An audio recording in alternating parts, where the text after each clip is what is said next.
Welcome to the From Harm to Healing podcast.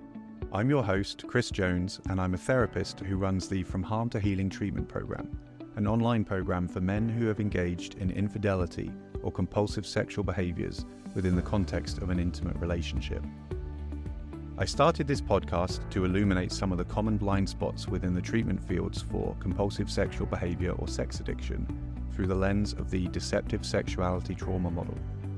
I hope you find this resource enlightening, particularly if you're somebody navigating the pain of betrayal and deception for yourself.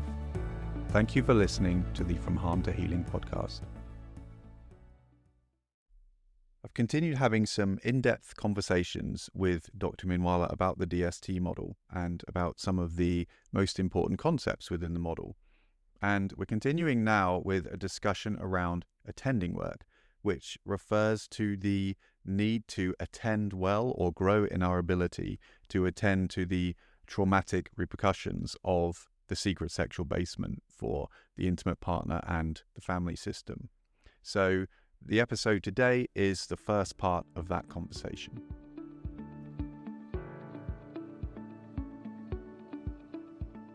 I'm here for my coffee with Chris Jones. Yeah, coffee with Chris Jones. Looking forward to it. Our chats, very meaningful. As I've told you, I really like to turn towards this material and talk about it and teach about it in extraordinary space, which means getting out of ordinary space. So let's do that. Let's transition into extraordinary space, considering why we're doing this, gathering up our intention, attention, courage, willingness. And then when we're ready, we're going to take a deep transitionary breath. That's our ritual. And then on the other side, truth, humility, adequate safety. So you ready, Chris? Meet me Always. in extraordinary space. Yeah, let's do it on the count of 3. 1, 2, 3. Inhale. And exhale. Okay, well, I have my regular venti here, so I'm ready to go. Talk about attending, I think, right? Absolutely. So we've already had some really important in-depth conversations about a wide array of things and really focusing on 2 sets of 3 so far. We had the 3 I's. So we looked at integrity, intimacy, integration as a way of framing the journey that an abuser approaching this model might go on towards healing. And then we dove deeper on healthy masculinity and talked about the evolution of that towards honest, loving, and whole. And we're looking at another third part today, in a sense, because if we zoom out, there's 3 types of work in this model that when we're working with these men, we're really looking at, which is number 1, behavioral change work. So we're working on the CES, or compulsive entitled sexuality, the behaviors that happened inside the basement. We're working on the integrity abuse disorder, the behaviors that help to keep the basement hidden and continue to perhaps harm the relationship moving forward. So that's the behavioral change. We then have the ego work that really comes into that self-contact, integration, some of those things we've really discussed. But then there's this really crucial third bit of the work, which we haven't really explicitly named, which is the attending work.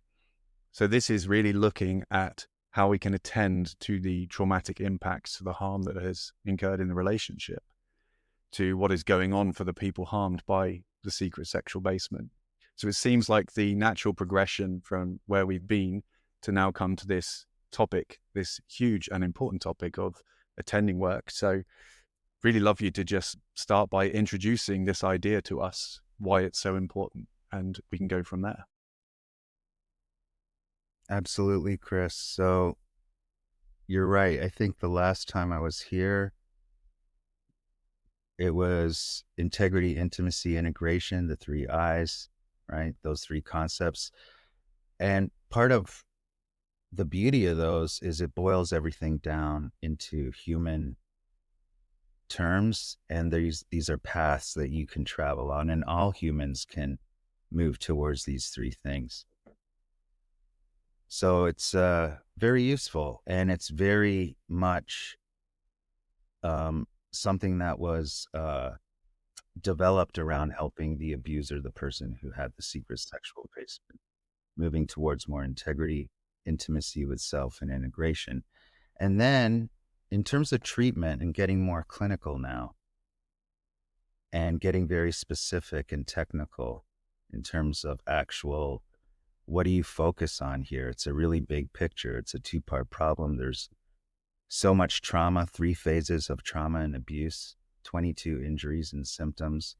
It's a lot clinically to start stabilizing and dealing with. So one easy way to organize, right? Sometimes it's easy to, all right, let's just have 3 major categories here of work.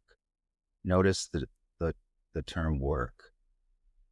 Once you're illuminated, you got to get to work. All right. Now that we see the problem, abuse, victim, trauma, existing reality, and we recognize the abuse, now once you're illuminated and see and can name the problem, the next logical thing is to step back and be like, okay, what's the plan? What are we going to do?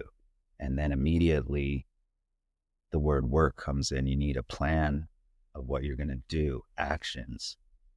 And so 3 categories that might be helpful. Number 1, you got to reduce the abuse, the integrity abuse, and the problematic sexual behaviors.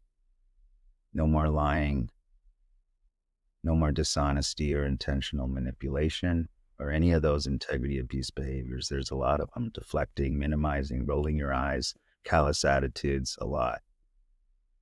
And then obviously the problematic sexual behavior needs a plan, which often does happen, right? Sobriety plans for sex, but we also need a behavioral plan for the integrity abuse. And that's really important. Clinically, you need to reduce the abuse when that's a presenting issue.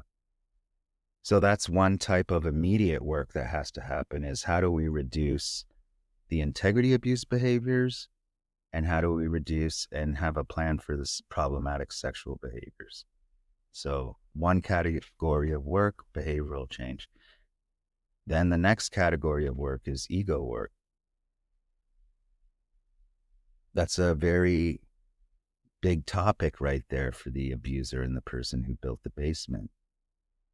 We could probably do another whole series on that, because when the basement's discovered, the exposure phase, the partner spouse definitely, as we know, has a very acute traumatic injury, 2 of them: reality ego fragmentation and safety net rupture and attachment injury. The abuser also has some form of that as well.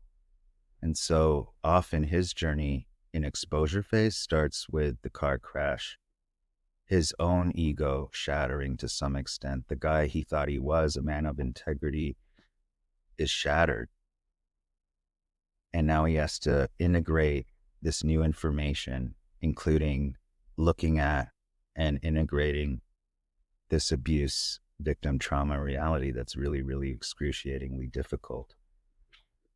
So his journey starts with reality ego fragmentation and picking himself up off the ground and getting support and helping him get stronger and more stabilized so that he can do that, reduce the abuse work. If he's still broken and shattered and not getting up off the ground and nobody's helping him and grieving, there's a grieving of the guy he thought he was. So the journey in ego work starts with reality ego fragmentation, and then really grieving the original ego that he's losing, and then engaging in a process of reality ego reconstruction. And that really starts with this behavioral work and reducing the abuse and helping him do that. And then there's a whole journey. Once he gets stronger and stronger, learns how to identify his feelings, gets group support, is really doing well with reducing the abuse over several months, maybe 8 months, 9 months. There's a formal disclosure, that's all settled. to some extent, right? This is all going up the mountain. So there's a whole scheme. There's 35 tasks here. I have a 35 task model starting with naming.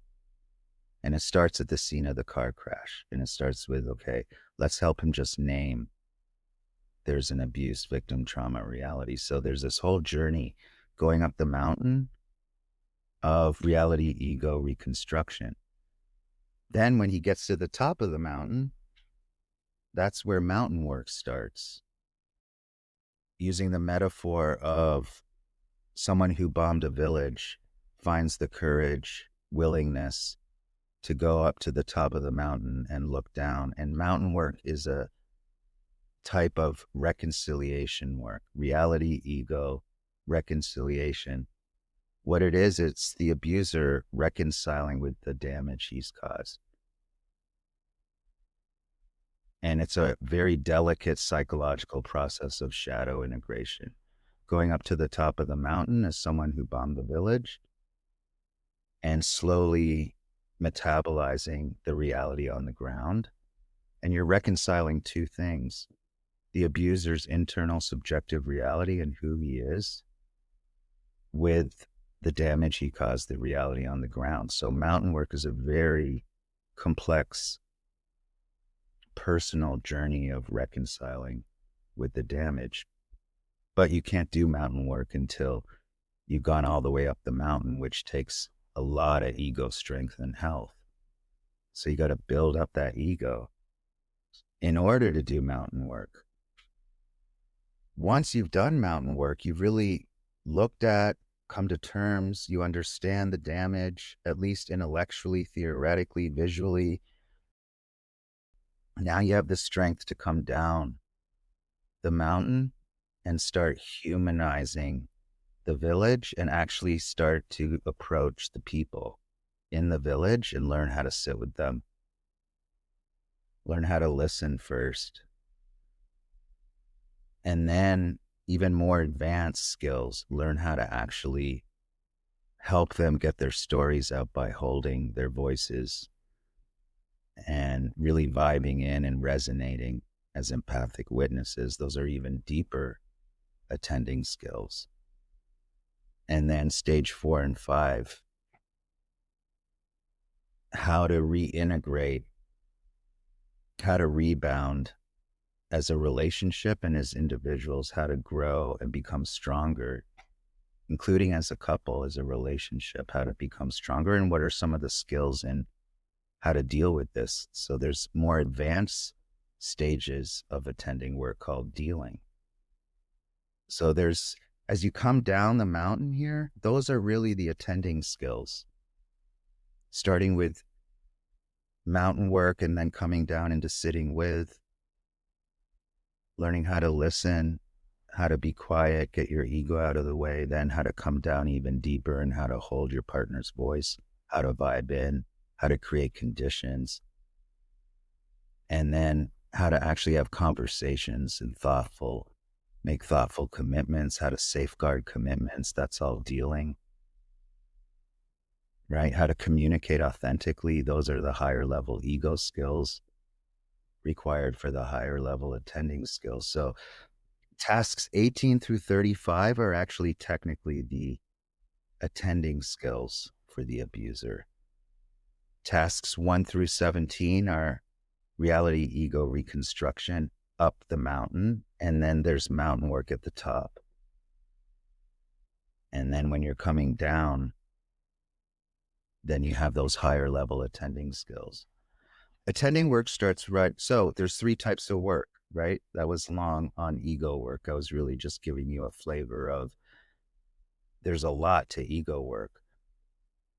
And the reason you need mountain work and you need the abuser strong and in touch with his feelings and sorted out and not in shame and dissociating, right? He needs to be strong and in order to really grow into attending work at the higher skills. Attending work is specifically another whole category of work. How are you showing up for the people you harmed? So you have behavioral change, 1, ego work, 2, and a whole category of work, attending work. And all three start right away. Boom. All three start right away in treatment. Behavioral change right away. We got to get this guy off the ground and get him stronger and oriented to reality here and starting to name reality, abuse victim trauma reality. So a lot of work right away, ego work, and then attending work right away. You hurt people, you just ran them over. Look at them, they're on the road. We got to be sensitive. We got to reduce the abuse. So all of a sudden, attending work starts with stop abusing. And that goes right up to number one, behavioral change.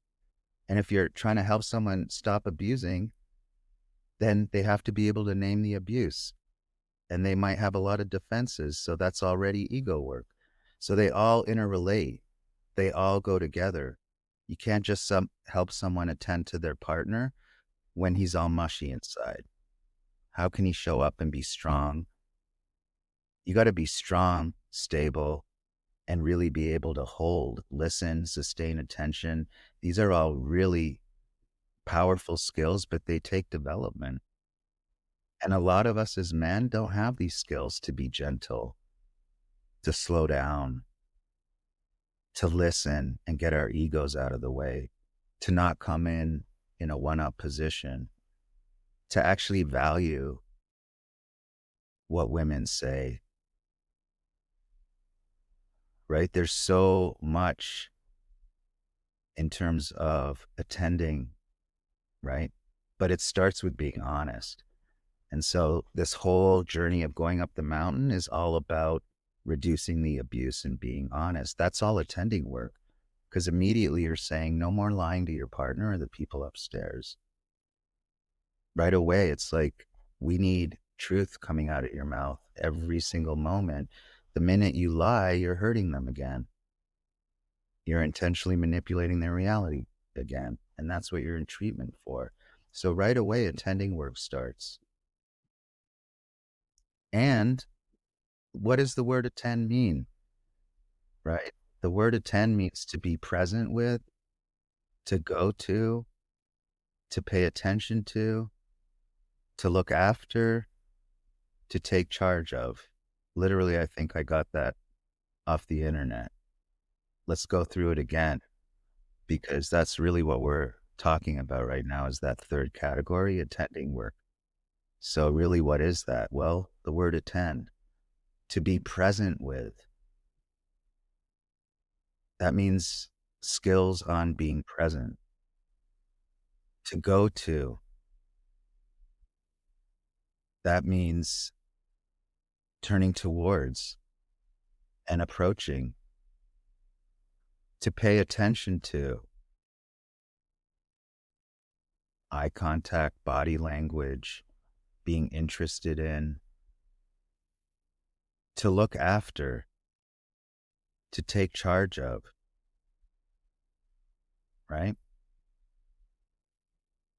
What's interesting in all of these phrases and definitions is to be present with what? To go to, go where? To pay attention to what? You have to attend to something. In the secret sexual basement story, for the abuser, the person who built the basement, what do they need to attend to? They need to attend to this reality of abuse and all the traumatic symptoms and the harm that's going on. And in this case, that reality is in the dark. So already we have a problem,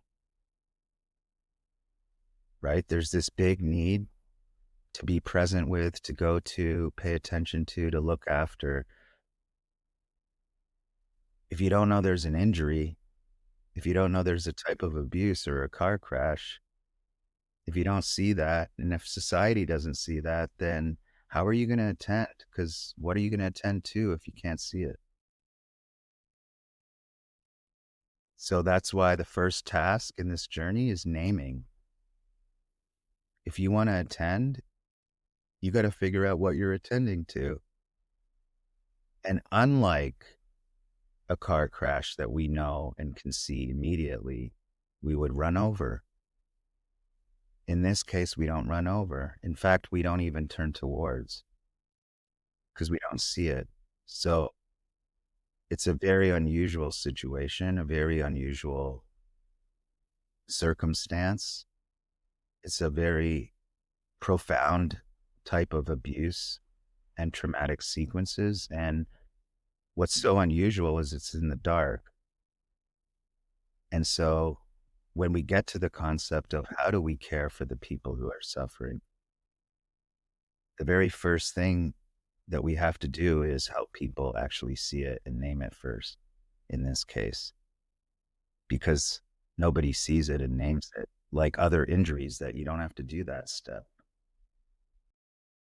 So you talk about naming there as the first task. And obviously with this model, this work, one of the first things an abuser is faced with is this word abuse. So integrity, abuse, disorder. So they're directly faced with that. And I guess that's where we are doing our job in naming. And then it's up to that person, in a sense, what they do with that. But that's often where that ego fragmentation you mentioned starts happening, starts breaking down. So maybe you can take us from there, what that looks like from that point onwards, because that's a very critical first point. When we really slow down and look at the word attend, and it has this definition of to be present with, to go to, what are we going to? What are we asking people to be present with? And in this case, what's so unusual is nobody sees the harm and nobody sees the abuse. So in this model, the journey for the abuser starts with just naming, and immediately naming what? Abuse, victim, trauma as a reality that exists now. There's a car crash, there's a relational rupture, there's all these post-traumatic stress symptoms. Before the car crash, it might have been a 30-year systemic gaslighting covert operation with a victim for 30 years that's been shaped. And now what's ahead of him in terms of getting better? He has to really get himself together, ego work, behavioral change, and now he has to tend to his partner, children, family, all of that right away. And immediately he has to reduce the abuse and start being honest. But we really can't get started on this whole journey of 35 tasks without step one. Can you just name the problem? And that becomes so hard, naming the abuse word, because society doesn't see it. There's no legitimacy. Everyone's in the dark. It's a gigantic elephant in the room, this reality, abuse, victim, trauma reality. When it comes to infidelity, having a secret sexual life, nobody thinks abuse. So the first task for everyone is just illumination and naming and seeing. Can you see the integrity abuse part? Can you see the dishonesty? Can you see the systemic gaslighting for 30 years? If you can't, you really can't attend very well, because you're supposed to be present with and go to and pay attention to and look after and take charge of what? The harm from all the abuse and these traumatic sequences. And if you don't see it, how can you attend well? So the first step is naming, and that's not easy. And so, I have a whole 4-day course just to try to help men name and see this reality. It takes a lot of work to slow down and start educating on, wow, it's a 2-part problem. It's not just sex, it's dishonesty. And then help people understand, how does dishonesty hurt humans? And when you have a basement, the whole time you're being dishonest and wearing a mask upstairs, pretending you don't have a basement. And then you start studying gaslighting. And then you start understanding this term integrity abuse. And then you're like, wow, I'm naming the A word. And when you get stabilized in being able to name, and you have more courage in your ego, right? He now has more tolerance. He can name it. It might have taken him 3 or 4 months just to name it and see it. Might have taken him longer, because it's so hard and nobody else sees it or understands it. So there's no reinforcement or a lot of help in helping him name and see this reality. But once he's strong enough, then guess what? You go to facing. Can you face this reality? Acknowledge, take accountability, create a plan for it. So that's more than just naming. Naming is assessing, bringing awareness to, illumination, and seeing. And then the second phase of starting to go up the mountain is, can we get a plan together? And can you acknowledge this reality? Not just name it, but face it. Face it takes more courage, right? Facing is boldly meeting something directly in front of. And then going up the mountain, that's turning towards this abuse victim trauma reality. That takes even more courage than facing, turning towards something. Now you're putting your whole body into it. And you're really looking at it and digesting it. Turning towards is going up the mountain, and then you have reconciling. So you have these phases: naming, facing this reality, turning towards it, reconciling with this reality, and then coming down the mountain, learning how to sit with it, how to sit with the people and help them heal by holding their stories with them and being with them. That's called vibing in. And then we get into those advanced stages of dealing, how to deliberate, negotiate, make commitments, how to handfast, right? Shake on it and safeguard those commitments and what that all means. And that's all healthy relating and relational skills. You have to teach people how to make conscious, deliberate, relational commitments that are negotiated, not unconsciously made, right? So many men remember, why did you get married? I don't know. Just following man box scripts unconsciously. Why did you have kids? I don't know. Well, how about consciously making commitments in relationships and then honoring them and having a plan on how to safeguard your commitments with integrity, and how to deliberate long, slow, thoughtful conversations, how to negotiate conversations with the goal, the aim of mutual beneficial outcomes for everybody. This is all how to use your voice instead of violence, right? These are dealing. So we have these phases in terms of the journey for the abuser: naming, facing, turning towards, reconciling, mountain work, coming down the mountain, learning how to sit with, vibe in, and deal and heal. Naming, facing, turning towards, reconciling, sitting with, vibing in, and dealing. Naming, facing, all of these terms relate to what? Abuse victim trauma reality. Naming that reality, facing that reality, turning towards that reality, reconciling with that reality as the abuser, and then learning how to sit with that reality and how to actually resonate, vibe in as an empathic witness to that reality, and then how to talk about it using your voice about that reality. That's dealing, right? Sitting with, vibing in, dealing,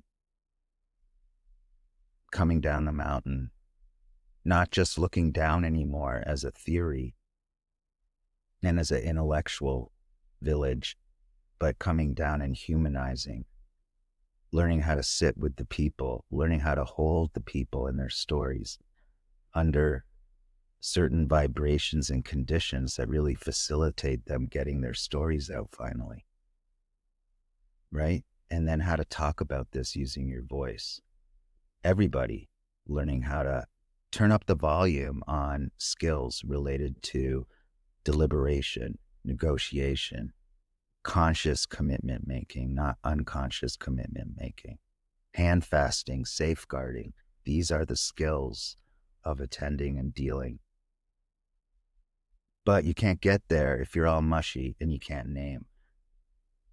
And that's way on the other side of the mountain. So the journey is a very complex but organized here. These 35 tasks really rolled out of me, Chris, one day. Just boom. Remember I said sometimes over many, many years, and then boom, something just kind of comes out. I just started looking in the dictionary and came up with these 35 tasks and words. Each word is a task, starting with naming,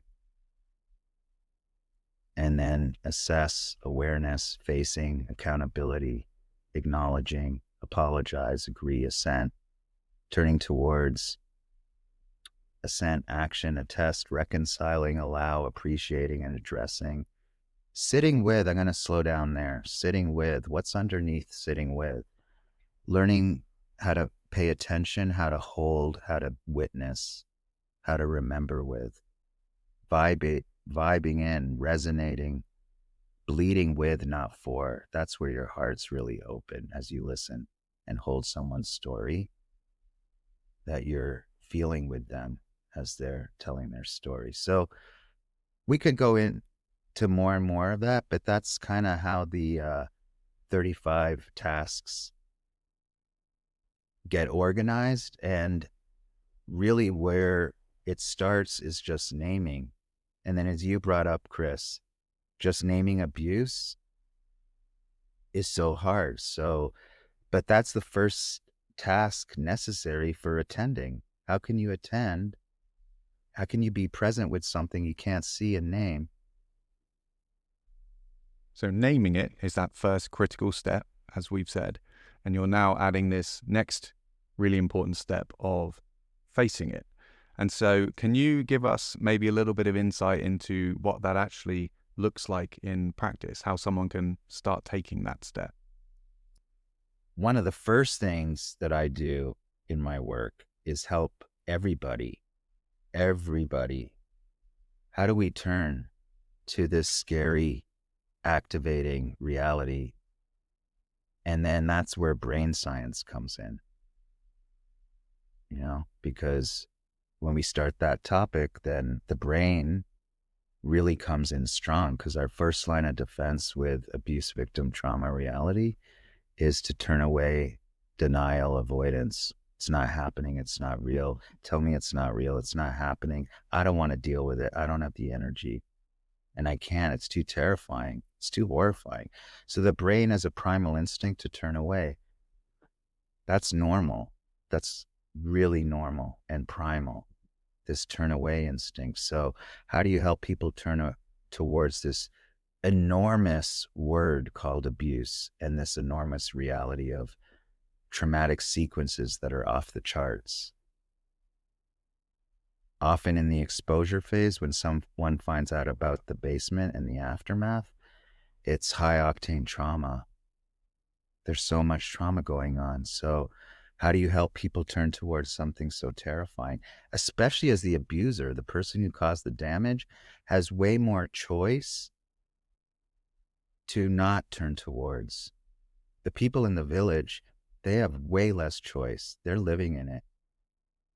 They still want to turn away, and it's hard to turn towards sometimes. But definitely the person who caused the harm has way more liberty and choice to turn away. And it's going to be a lot harder to turn towards because you caused the damage. So there's so much there to overcome in looking at it and naming and facing and turning towards. So there's this whole science in my work that I've created and developed around how do you help humans turn towards abuse victim trauma realities of any kind. And I use this acronym: approach, transition, condition. Approach, the A, T, transition, and then creating extraordinary conditions, specific conditions that are optimal for the brain and optimal for people, where they feel safer. And it is safer. If you're going to open up these stories, then you want to help people, and you want to help people turn towards this. You want to really then get out of ordinary space and help people create extraordinary space under these conditions. And then that's the safest way to help them turn towards this and have conversations or look at it, name it, turn towards it, have discussions about it. That's a really big topic on how do you just help people turn towards this reality so that you can name it and see it. But you don't want to just do that off this, in ordinary space. What I've learned is the best way to help people turn towards this and start naming and dealing with this is create really safe, optimal conditions for the brain, the psyche, and the people. And there's a whole method of how to transition the human brain and create these optimal conditions, and a very organic method. You could be on a deserted island and use this method. It's all about using the capacity of human intention, human attention, the capacity for attention with an A, and the capacity for intention with an I, and the human voice as the instrument, and creating conditions. And there's 3 primary conditions. These are called intentional conscious frequencies or vibrations, intentional clinical frequencies. And there's 3 primary frequencies that we want to create consciously in extraordinary space. Number 1, truth, integrity. Number 2, adequate safety. We know it's going to be terrifying, so it's adequate safety. And then humility. We're not here to fix it. We're not here to fix this reality. That's not accurate, right? I'm here to fix the Holocaust. No, you're not. Get over yourself. What are you even talking about right now? That's not accurate. And we need accurate information, because the definition I use for truth, integrity is actually really specific. It's an acronym, IAR, intentionally accurate, authentic reality. And there's 2 A's. Accurate information, scientific, what's the best, accurate, most scientific, logical, reasonable information we have. And then authentic, being honest about human experience. Those are really different. You can have intentionally accurate information that's not very authentic. You can have a lot of authenticity operating on inaccurate information. When you help people get into extraordinary space so that they can turn towards this very, very scary, overwhelming reality of abuse victim trauma, then you need these 3 vibrations. Intentionally accurate, authentic reality. You want to turn that dial up on that as much as you can. And then you want adequate safety and humility. Humility is so important. No one's here to fix it, including the therapist. So you got to get really in touch with the reality of what you're approaching here. And we're not here to fix it. We're here to what? Attend to it. We're not here to fix it. People aren't machines. And it doesn't even make sense. You're also, when you're doing that, coming in a one-up position. Traumatized, victimized people, especially with systemic oppression, don't need people approaching them in a one-up position. It's also really common for men who are trying to help their wives, for example, to come in with this attitude of fixing it, because that's how we're socialized as men.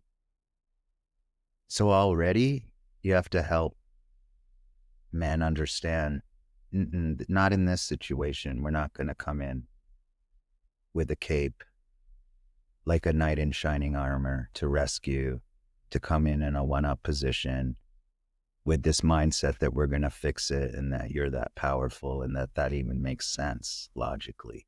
No. In fact, you're the abuser.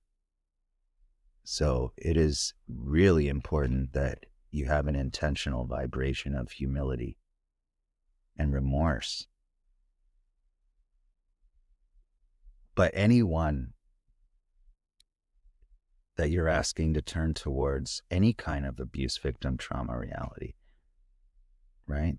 Then you can help them turn towards it because they're going to have that to some degree turn away instinct.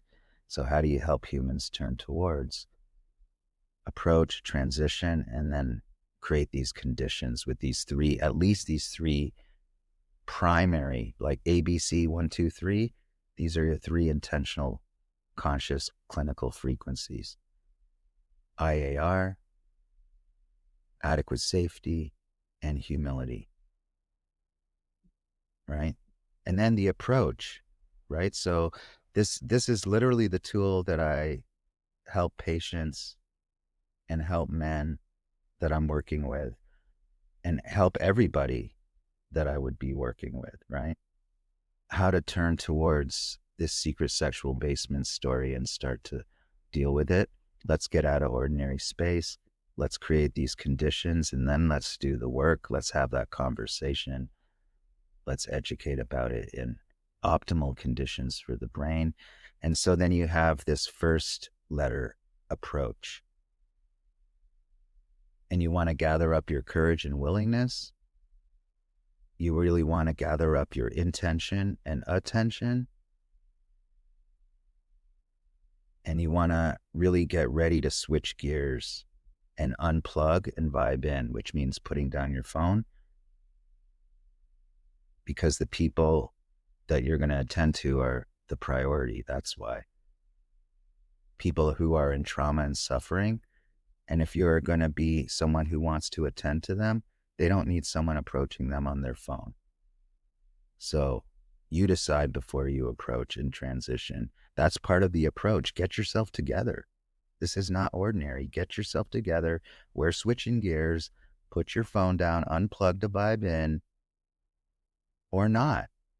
Don't attend. But if you're going to, you need to switch gears and think about, why am I doing this? And you need an answer, and the answer is not to fix it. So why are you asking your brain to turn towards this scary entity that's really hard? That's your intention. The more you can give your brain a reason to turn towards, the more your brain will cooperate, because your brain is actually trying to protect you by turning away. It's a protective instinct, but you don't have to get hijacked there, right? You can normalize that. Okay, it's normal to turn away. This is really hard to look at. Let's give my brain a good reason and get my brain to cooperate with me, because right now my brain's trying to protect me and I don't want to fight my brain. So, hey, brain, here's a good reason.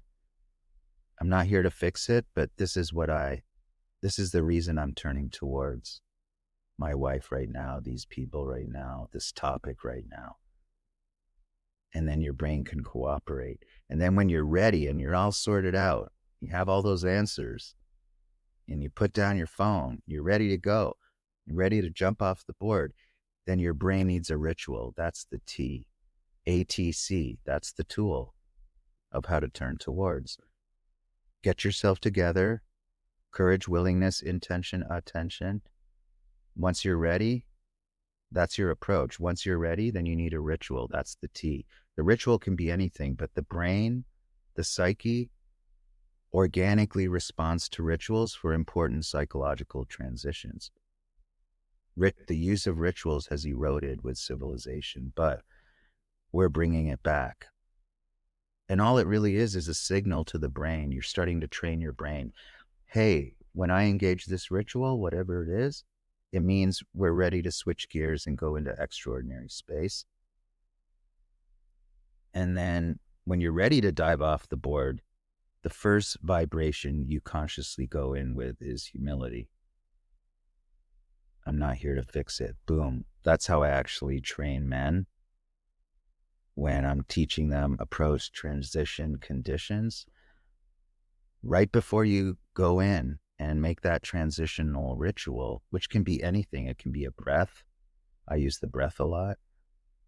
It can be ringing a gong. It can be saying a mantra. It can just be some tap that you do on your body. It's just a signal, time to switch gears.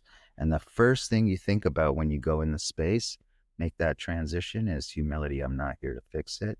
And then everybody who's attending to that, if it's a group, if it's a relationship, if it's just a person in your own brain, learning how to turn towards this, then the conditions you're trying to create intentionally are adequate safety, humility, not here to fix it, and really focusing on intentionally accurate, authentic reality. And then whoever speaks in that space is really focused on those vibrations and putting truth to their voice. And that's the instrument of healing, right? There's the voice. And then it's all about how to help people get the truth out and how to hold the voice. And so there's a whole science there. But I think just to get circled back here, because I know I went all over the place here, but this is one way to actually turn towards so that you can name. All of that is a tool just to help people not be so scared and terrified so that they can have optimal conditions to do these 35 tasks, Chris. Do you see what I mean? Because even just naming is so terrifying and hard. So you got to really help people feel safe enough to turn towards. And if you understand the brain science of turn away instinct, how do you help unrelease from the hijack and turn towards? And then you have this really great tool, approach, transition, conditions. Approach, transitions, conditions. When I want to turn towards AVT, I use ATC. AVT, ATC, AVT, ATC. One is a tool to help turn towards the other. And so in that, as you said at the start. Thank you for listening to this episode of the From Harm to Healing podcast. If you'd like to find out more information about the deceptive sexuality trauma model itself, you can visit minwallamodel.com. If you're interested in the services that I offer, in particular the From Harm to Healing treatment program, please visit chrisjonestherapy.co.uk.